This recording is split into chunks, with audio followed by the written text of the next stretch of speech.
How's it going, everybody? Today I'm introducing you all to the Missionary Benedictine Sisters Health and Development Project in Ndanda, Tanzania. This small-scale, long-standing humanitarian effort in the global south challenges many of the critiques we've discussed throughout this semester. I was inspired to write about their project because in Oahu, you always run into a Father Damien and Sister Marianne related sculpture or art, and especially when you're in Molokai. And when you hear their story and legacy of care during the leprosy crisis, way back to when the rail was pretty useful in Hawaii, correlates to a lot of the discussions in class of long-term, community-embedded service that can transform health outcomes, when at the time, others would refuse to help and rather dump these people in isolated Kalaupapa out of public safety. Their example helped shape why I was drawn to a project that is still running today with the same spirit of commitment seen in the Missionary Benedictine Sisters project in Ndanda. So let's get started. So just to give some background, Ndanda is a rural region deeply affected by what author Paul Farmer calls structural violence, systematic inequalities that limit access to health, infrastructure, and opportunity. Instead of viewing this region through a traditional development intervention lens, the Sisters model aligns with Escobar's post-development critique, resisting Western technocratic solutions and supporting locally defined priorities, which I especially found interesting considering their presence in the area prior to World War II and the development era. Unlike the articles that we read about Your Classroom is Not the Third World or Martin's work on volunteerism, the Sisters lived in Ndanda for over a century. They speak Swahili and they follow the same routines that the people do. And this challenges Ferguson's concept of the anti-politic machine because they directly engage with the historical, political, and social realities that shape health rather than, reducing poverty to a technical problem. Their mission reflects the religious Benedictine values of hospitality, stability, and mutual care. These principles also map onto anthropological concerns with relationality, moral labor, and community agency. Much like Damien and Marianne's embodied presence in Kalaupapa, the Sisters' long-term commitment in Ndanda offers an example of care grounded in dignity rather than savior narratives. The Ndanda Benedictine Health Project succeeds because its work is hands-on, consistent, and grounded in daily community needs. At the center of the work is Ndanda Hospital, one of the most dependable medical facilities in southern Tanzania. The Sisters oversee emergency care, a maternity ward that handles complicated births, pediatric services, malaria and HIV treatment, and general surgery.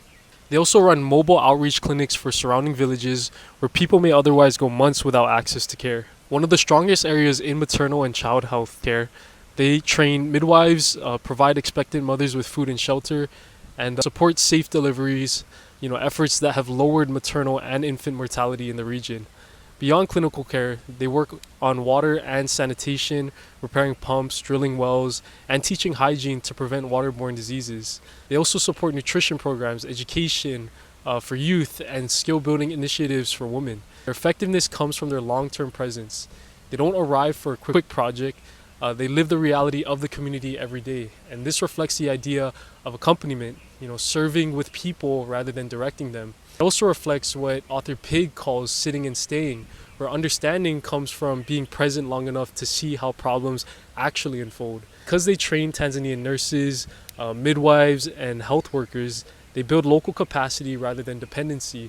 Their priority isn't donor metrics or fast results, it's the everyday maintenance that keeps a community healthy. Clean water, safe births, basic medicine, and someone who's there year after year, not just there for a quick volunteerism. Their grounded approach is what makes them a model of practical, ethical, global health work.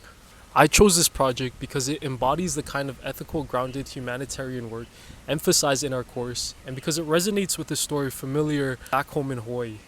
Learning from Father Damien and Sister Marianne's service in Kalaupapa when Hawaii had few resources and little outside help has always shaped my understanding of what compassionate long-term care looks like. The Ndanda Benedictine Project continues that tradition in a contemporary global health context. Its success comes from resisting the patterns author Cole calls the white savior industrial complex. Instead of spectacle, fast-paced, or glorified rescue, the Sisters' work is slow, relational, and reciprocal. For over 115 years, they've practiced what Bornstein and Redfield describe as moral labor, care that is continuous, embodied, and rooted in humility. Their approach is just because it directly engages with structural and political determinants rather than depoliticizing them as author Ferguson warns. They confront issues like transportation barriers, gender inequality, and poverty, treating structural violence as a lived reality. The project also resists neoliberal metrics that dominate global health. Instead of relying on measurable indicators to justify existence, they prioritize the slow research, listening, presence, and everyday maintenance. Their model demonstrates the ethics of care. Picton describes as dignity, relationality, and responsiveness. Ultimately, this project aligns with major themes in our course, including, relational ethics, humility, post-development critique, witnessing, and arguably it's an ethically grounded humanitarianism.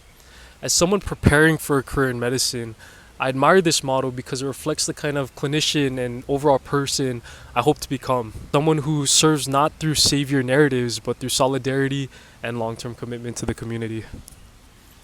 Okay, I think we're done here.